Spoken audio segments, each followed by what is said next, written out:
आज के दौर में ऐसा है कि जिसके पास स्मार्टफोन है वो पत्रकार बना हुआ है। मीडिया का क्षेत्र है कि एक्सपीरियंस आपका, मतलब आप फील्ड के दौरान फील्ड में अच्छा काम कर रहे हैं तो आपको डिग्री की जरूरत नहीं है। जी जी, आप अच्छा बोल रहे हैं, अगर डिजिटल मीडिया में अच्छा बोल रहे हैं, अच्छे समाचार को जो प्रस्तुत कर रहे हैं बाई लाइन, तो आप एक जो है पत्रकार। इधर देख रहे हैं बेरोजगारी, देख रहे हैं बेरोजगारी बीमारी की तरफ बढ़ रही है, घटने का नाम नहीं ले रही है अपने देश में।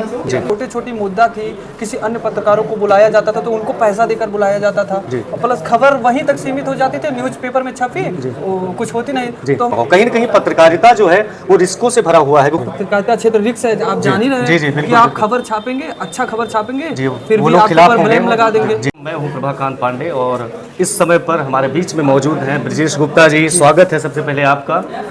और ब्रजेश गुप्ता जी एक युवा पत्रकार हैं और बहुत ही अच्छी पत्रकारिता कर रहे हैं। सबसे पहले देखिए, जीवन में किसी चीज़ की अगर शुरुआत होती है तो उसके पीछे न पीछे कोई उद्देश्य जरूर होता है, और इसकी शुरुआत कहाँ से हुई, सबसे पहले मैं ये जानना चाहूँगा। ब्रजेश जी, जो ये पत्रकारिता है ये इसका जन्म कहाँ से हुआ? आपके माइंड में इसका जो बीज है वहाँ कहाँ से शुरू हुआ कि आपने सोचा? क्योंकि बहुत सारे ऐसे क्षेत्र हैं जहाँ पे लोग अपना भविष्य फ्यूचर बना सकते हैं, लेकिन पत्रकारिता को ही आपने क्यों चुना? देखिए, आपने सबसे अच्छा क्वेश्चन किया जी।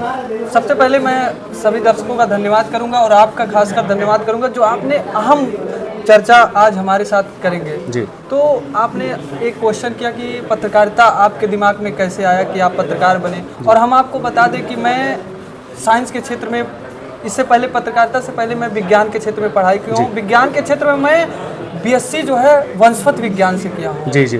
तो उसके बाद देखिए, मैं जब बीएससी फाइनल ईयर में था तो इधर देख रहे हैं बेरोजगारी, देख रहे हैं बेरोजगारी बीमारी की तरफ बढ़ रही है, घटने का नाम नहीं ले रही है अपने देश में। तो हमने सोचा कि हम काहे ना पत्रकार बन जाएं और 2-4-10 हज़ार कमाएंगे, लेकिन कमाएंगे। और अपने आसपास के देखते थे कि छोटे छोटी मुद्दा थी, किसी अन्य पत्रकारों को बुलाया जाता था तो उनको पैसा देकर बुलाया जाता था, प्लस खबर वहीं तक सीमित हो जाती थी, न्यूज़पेपर में छपी कुछ होती नहीं। तो हमने सोचा कि हम पत्रकारिता के क्षेत्र में जाएं और अपने आसपास के कुछ काम जो मुद्दे हैं उनको जो है लोगों तक दिखाएं और सरकार तक पहुंचाएं। क्षमा चाहता हूँ, बीच में हम थोड़ा सा आपको टोकेंगे।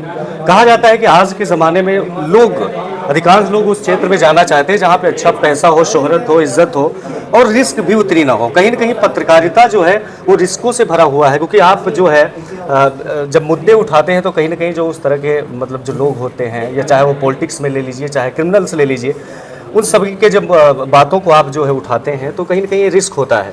तो सबसे पहला सवाल है आपसे कि क्या आपका फैमिली में जब आपने इसकी चर्चा किया तो परिवार का आपको सपोर्ट कैसा मिला? परिवार के लोग जो है आपके माता पिता जी, उनका क्या सहयोग रहा? देखिए, ये आपका बहुत अच्छा। ये हमारे जीवन में जब हम पत्रकारिता के क्षेत्र में आए, शुरू किए, तो हमारे जो बड़े भैया जी हैं और जो उन्होंने कहा कि आप पत्रकारिता के क्षेत्र में जा रहे हो, आप विज्ञान के क्षेत्र में ग्रेजुएशन की, अच्छे खासा आपकी पढ़ाई भी है, आप पत्रकारिता कर लोगे। पत्रकारिता क्षेत्र रिस्क है, आप जान ही रहे हैं कि आप खबर छापेंगे, अच्छा खबर छापेंगे, फिर भी आपके ऊपर ब्लेम लगा देंगे। हम डायरेक्ट तो कहेंगे नहीं, क्योंकि गवर्नमेंट भी आपको अच्छा खबर छापने नहीं देगी, ये सत्य बात है। तो हमने कहा नहीं, हम कर लेंगे, जो है पत्रकारिता ही करेंगे। तो पिताजी कहें कि नहीं, पत्रकारिता नहीं, आपको जो है एक टीचर बनना, अच्छा टीचर बनना है। हमने कहा नहीं, अब हम मन बना लिया पत्रकार बनना, तो हम पत्रकार बने जी। तो परिवार का आपको पूरा सपोर्ट है। जी, एक सवाल आपसे और भी करना चाहेंगे। आप एमसीजी के छात्र हैं, मास कम्युनिकेशन एंड जर्नलिज्म का कोर्स आप कर रहे हैं। संविधान में कहा गया है कि 19A के तहत जो है 19A के तहत कहा गया है कि ये अधिकार हर व्यक्ति का, अगर देश का नागरिक है, उसको मिलता है। और जी, तो सबसे पहले मेरा सवाल ये है कि जब अधिकार आपको मिल रहा है तो आप एमसीजी की पढ़ाई क्यों कर रहे हैं, मास कम्युनिकेशन क्यों कर रहे हैं? देखिए, सबसे सही आपने क्वेश्चन किया जी, क्योंकि आज के समय में, आज के दौर में ऐसा है कि जिसके पास स्मार्टफोन है वो पत्रकार बना हुआ है जी।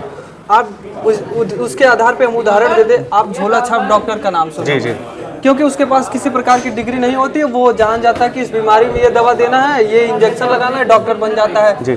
और वही एक MBBS पढ़ के डी फार्मा बी फार्मा या कुछ भी करके आता है। क्षमा चाहूँगा, थोड़ा मैं रोकना चाहूँगा यहाँ पे। पत्रकार और जो झोला छाप डॉक्टर की आपने बात करी, उसमें कहीं उतना अंतर नहीं होता। कहा जाता है कि आज के ज़माने में ऐसे बहुत सारे प्रतिष्ठित चैनलों में काम करने वाले पत्रकार हैं और बड़े ओहदे पर मौजूद हैं, जिनके पास आज भी वो डिग्री नहीं है, वो एक्सपीरियंस है। तो कहीं ना कहीं उनको भी आप झोला छाप डॉक्टर के रूप में क्या मान रहे हैं?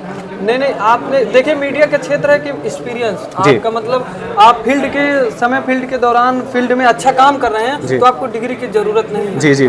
आप अच्छा बोल रहे हैं, अगर डिजिटल मीडिया में अच्छा बोल रहे हैं, अच्छे समाचार को जो प्रस्तुत कर रहे हैं बाई लाइन, तो आप एक जो है पत्रकार हैं। अंतिम सवाल है आपसे, बहुत सारे लोग पत्रकार बनना चाहते हैं, बहुत सारे स्टूडेंट हैं जो अपने लाइफ में इस प्रोफेशन में आना चाहते हैं, इस तरह की दुनिया में आना चाहते हैं, उनको आप क्या मैसेज देना चाहेंगे? उनको आप इसके बारे में जानकारी दीजिए कि वो भी पत्रकारिता के विषय में आना चाहें तो कहाँ से वो शुरुआत करें और इसके लिए वो क्या क्या गुण होने बहुत आवश्यक हैं जो इसमें हेल्प करेंगे, इसके बारे में थोड़ा सा बताइए। सही आपने क्वेश्चन किया। पत्रकारिता के क्षेत्र में अगर आप आना चाहते हैं, कोई भी आना चाहता है, खासकर युवा, हम तो कहेंगे कि 90% युवा ही पत्रकारिता के क्षेत्र में आए, क्योंकि अगर आप 12th की पढ़ाई कर लिए हैं तो आपके लिए डिप्लोमा कोर्स कर सकते हैं। डिप्लोमा कोर्स के तहत आप जो है बड़े बड़े मीडिया हाउस में जाएंगे और उसके बाद या तो फिर जो है वो जो सीख करके आते हैं प्रिंट मीडिया में 12वीं पास करके, ग्रेजुएशन पास करके या बीए वगैरह कुछ, उस तरह से अच्छा नहीं माना जाएगा पत्रकारिता। प्रोफेशनल पत्रकार बनना है तो आपको मीडिया के क्षेत्र में पढ़ाई करना जरूरी है। और अगर आप ग्रेजुएशन कर लिए हैं तो ग्रेजुएशन के बाद आप मास्टर करें या फिर कोई एक डिप्लोमा डिग्री कर लें, फिर पत्रकार आप। बहुत बहुत धन्यवाद, हमारे साथ ब्रजेश जी जुड़े हुए थे, आपको बहुत बहुत आभार हमारे स्टूडियो में आने के लिए। फिर आपको मिलते हैं एक नई खबर के साथ। नमस्कार।